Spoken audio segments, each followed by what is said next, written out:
soda, dan minuman berbasis susu. Selain itu, keunggulan utama produk ini ialah konsep penyajiannya yang unik dan mudah dibawa, menjadikan ide dikonsumsi saat berpergian. Dan itu latar belakang bisnis, yang mana gaya hidup masyarakat ini semakin dinamis dan serta cepat, sehingga kebutuhan akan makanan praktis, lezat, dan mudah dikonsumsi semakin meningkat, terutama di kalangan pelajar, mahasiswa, pekerja, dan wisatawan.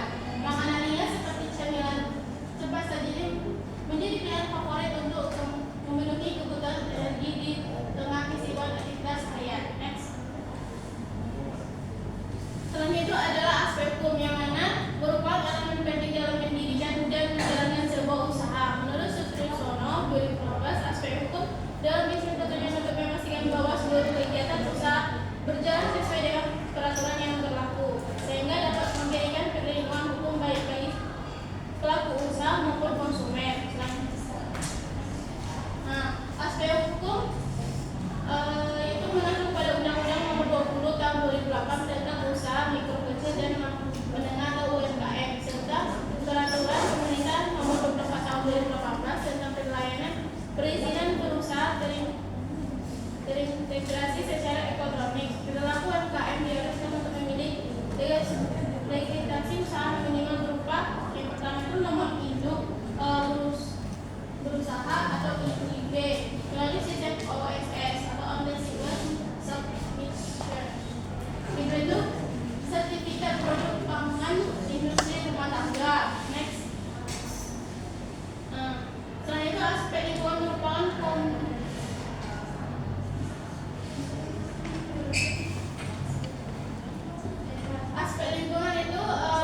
komponen penting dalam studi kelayakan usaha karena berkaitan dengan berkenan hubungan hidup manusia dan kemajuan bisnis. Yang pertama itu pengertian dan pentingnya aspek lingkungan dalam usaha.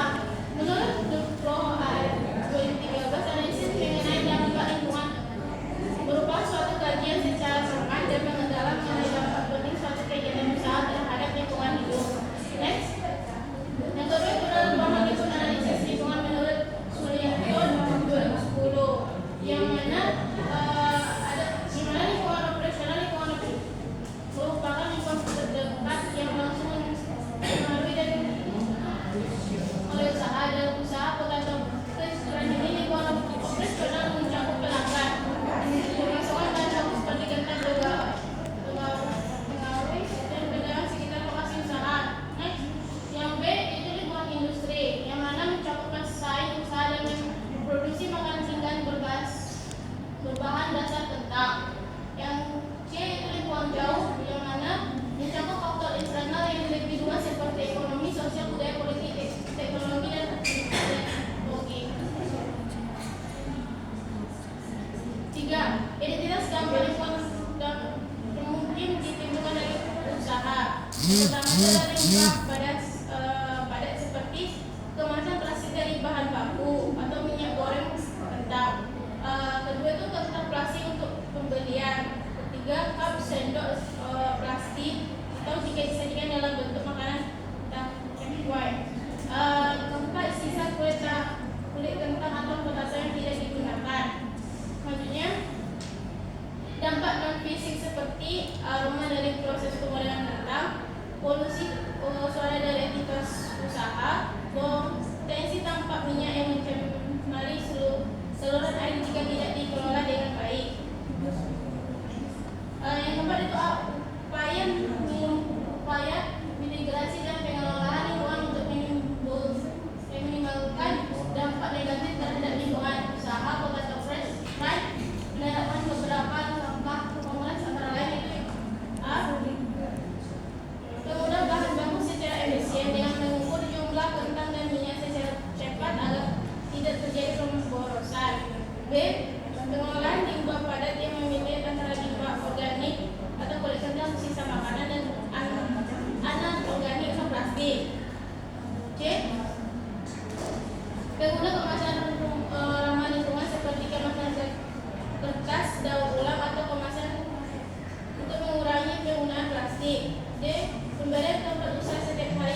pada jalan buka.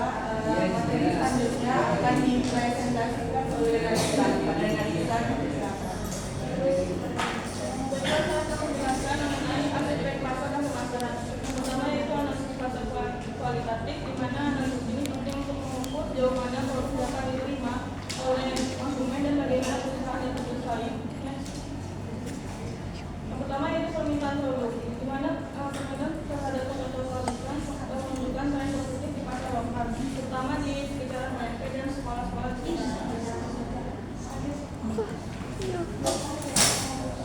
Yang kedua itu permintaan dalam 5 tahun terakhir, di mana usaha ini mulai dikenal sejak tahun 2022 dan mengalami pertumbuhan permintaan secara bertahap, di mana produk ini diperkenalkan di lingkungan sekitar rumah dan kampus. Yang ketiga yaitu proyeksi permintaan 5 tahun mendatang, di mana dalam masa sekarang konsumsi masa ringan dan gaya hidup yang dikawal di kalangan remaja dan mahasiswa, permintaan terhadap produk kualitas diperkirakan akan terus meningkat dalam 5 tahun ke depan. Yang keempat yaitu faktor-faktor yang mempengaruhi permintaan. Yang pertama yaitu dipengaruhi oleh faktor lingkungan serta faktor cuaca. Yang B yaitu analisis pemasaran. Yang pertama ada segmenting, targeting, dan positioning, di mana dilakukan untuk mengelompokkan konsumen berdasarkan karakteristik tertentu sehingga strategi pemasaran dapat disesuaikan dengan kebutuhan dan keinginan mereka. Yang kedua analisis SWOT, yaitu dirancang atau analisis SWOT ini diperlukan untuk mengetahui kekuatan, peluang, kelemahan, dan ancaman. Yang pertama kekuatannya yaitu memiliki bahan baku utama yang mudah didapat dan disukai oleh banyak orang, yaitu senang. Yang kedua yaitu kelemahan, produk ini memiliki daya tahan yang rendah karena termasuk makanan siap saji. Yang ketiga yaitu peluang, tren makanan dengan ini semakin berkembang, terutama di kalangan anak muda. Konsumen juga cenderung tertarik pada makanan yang bisa diunggah ke media sosial. Yang keempat yaitu ancaman, persaingan dengan produk makanan ringan seperti kentang goreng, takoyaki atau susu bakar menjadi ancaman tersendiri. Selain itu, harga dalam bahan baku dan perubahan tren makanan dapat mempengaruhi kelangsungan usaha. Yang selanjutnya yaitu bauran pemasaran, di mana terdapat yang pertama yaitu produk yang ditawarkan adalah olahan mentah yang diolah dan diberi berbagai pilihan rasa seperti original, balado, dan barbecue. Yang kedua yaitu harga, di mana kami menetapkan harga sebesar 10.000 per porsi karena masih terjangkau oleh mahasiswa dan pelajar.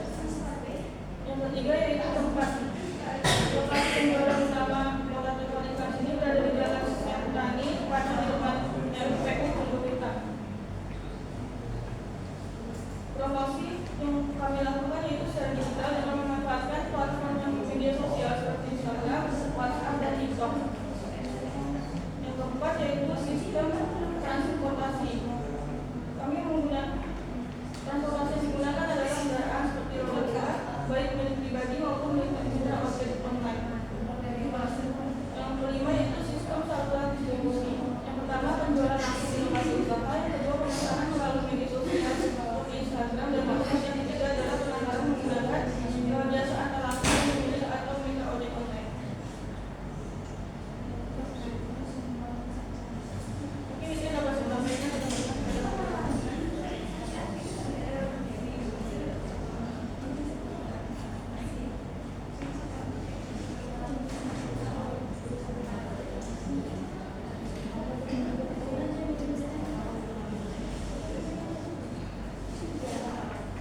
Baiklah, terima kasih kepada Raisa. Selanjutnya masuk kepada aspek teknik dan teknologi.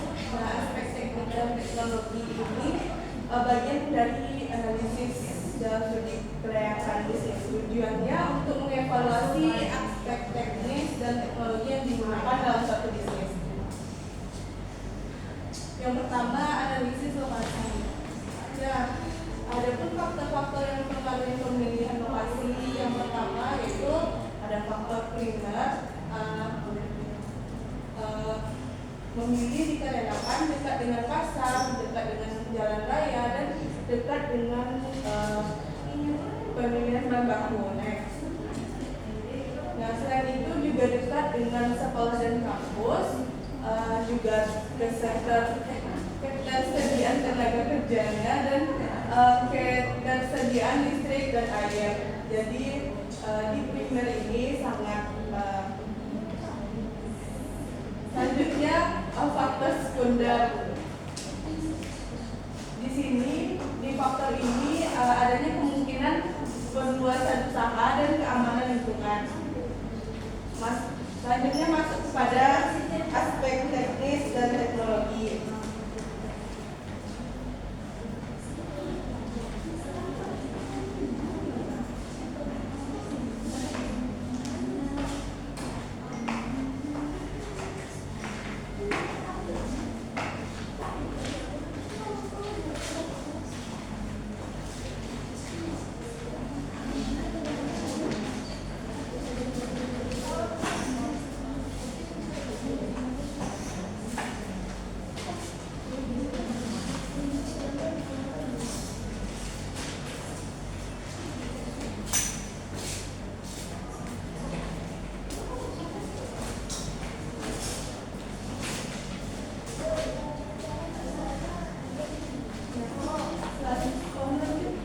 Yang kedua yaitu analisis produksi. Nah, ini mengacu pada jumlah produksi yang dihasilkan dalam jangka waktu tertentu. Dalam usaha pertatapan lingkungan, jumlah produksi per hari disesuaikan dengan peralatan, ketersediaan bahan baku dan tenaga kerja. Nah, dalam sehari itu permintaannya bisa 30 sampai 50 porsi. Nah, faktor yang mempengaruhi luas produksinya antara lain yang pertama yaitu ketersediaan bahan baku, kentang dan bumbu. Yang kedua, kapasitas penggorengan. Yang ketiga, ketersediaan tenaga kerja. Yang keempat, permintaan konsumen. Dan yang kelima, modal kerja. Yang ketiga, alur proses dan sistem produksi pada pertatapan lingkungan. Nah, alur prosesnya yang pertama itu persiapan bahan baku, selanjutnya pemilihan kentang yang berkualitas, selanjutnya pertepungan dan pembuatan, yang ketiga minyak goreng, dan yang terakhir itu pemberian toppingnya. Selanjutnya proses produksi. Yang pertama, kupas dan cuci kentang hingga bersih, iris kentang dengan mesin, rendam kentang dalam air garam untuk mengurangi batunya. Yang selanjutnya dikeringkan. Selanjutnya itu masuk pada proses penggorengan dan yang terakhir ditiriskan. Nah, untuk proses pengemasannya dimasukkan ke dalam Brother food yang berbentuk cup atau snack box. Selanjutnya analisis penjadwalan proyek.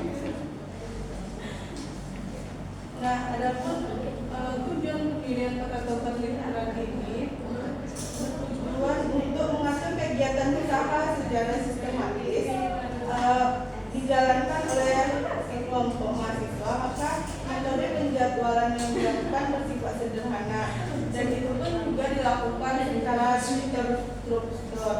Selanjutnya analisis kebutuhan tenaga kerja. Pembagian kerjanya yang pertama ada bagian tenaga produksi, tugas mengelola kentang, menggoreng, memberi bumbu serta memastikan kualitas produk. Yang kedua ada tenaga pengemasan, tugasnya mengemas produk sesuai dengan kemasan dan menyiapkan untuk distribusi. Yang ketiga tenaga pemasaran. Nah, tugasnya menangani promosi konten sosial media serta interaksi dengan pelanggan secara daring. Yang keempat ada staf administrasi keuangan. Nah, ini pekerjaannya mencatat transaksi harian, mengelola keuangan dan membuat laporan bulanan. Nah, yang terakhir dengan adanya struktur tadi sehingga dapat memenuhi permintaan secara konsisten pada pelanggan. Selanjutnya analisis kemampuan mengenai kebutuhan tenaga kerja. Nah, ini didukung oleh beberapa faktor. Yang pertama sumber daya manusia, mulai dari pemilihannya juga tahap-tahap pembuatannya. Yang selanjutnya pembagian tugas secara efisien, di mana sudah dikelompokkan tadi. Yang selanjutnya kemampuan finansial untuk membagi kerjanya. Yang selanjutnya analisis rencana struktur organisasi. Nah, adapun struktur organisasinya antara lain pemilik usaha. Yang kedua ada bagian produksi. Yang ketiga bagian pengemasan. Dan yang keempat bagian pemasaran dan pelayanan pelanggan. Nah, ada yang terakhir yaitu bagian keuangan dan administrasi. Mungkin itu saja dari saya. Materi selanjutnya akan dipresentasikan oleh Valencia Marta. Pada Valen dipersilakan.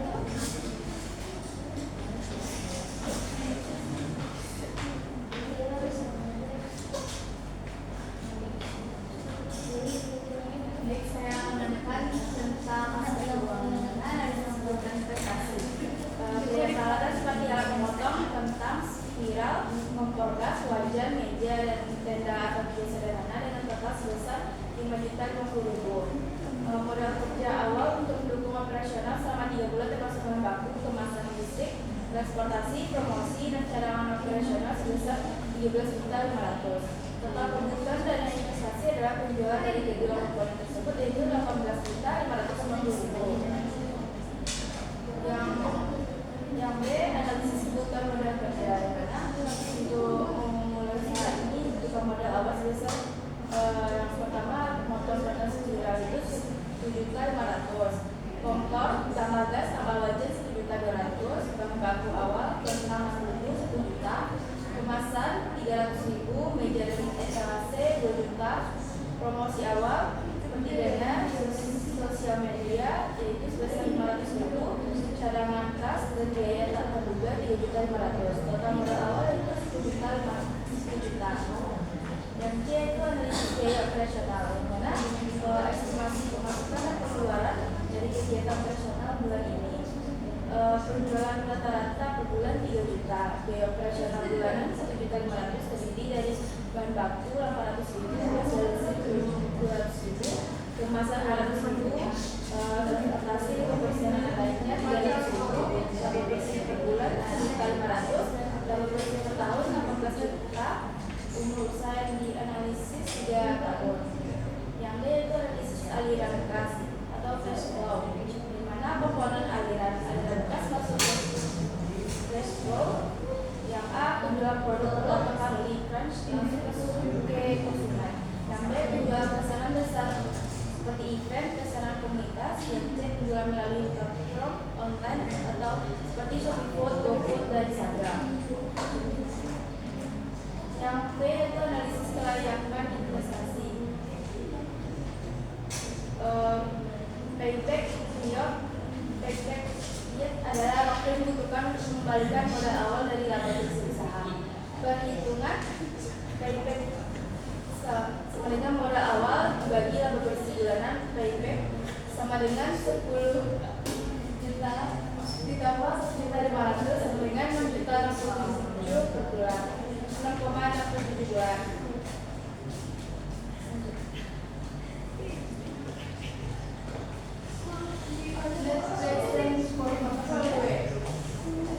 Digunakan untuk menghitung nilai sekarang dari total keuntungan usaha selama 3 tahun dengan tingkat diskon 10%. Yang keempat itu profitability index, digunakan untuk menilai efisiensi investasi.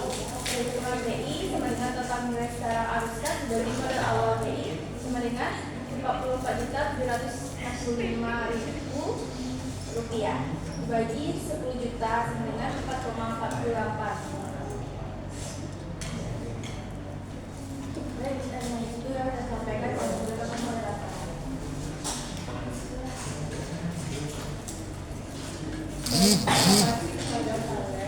Nah, jadi kesimpulan dari analisis yang dilakukan menunjukkan bahwa usaha potato Kalimantan memiliki prospek yang menjanjikan untuk dikembangkan lebih lanjut. Adapun produk ini berhasil menarik perhatian masyarakat, terutama kalangan muda dan pengunjung pusat perbelanjaan.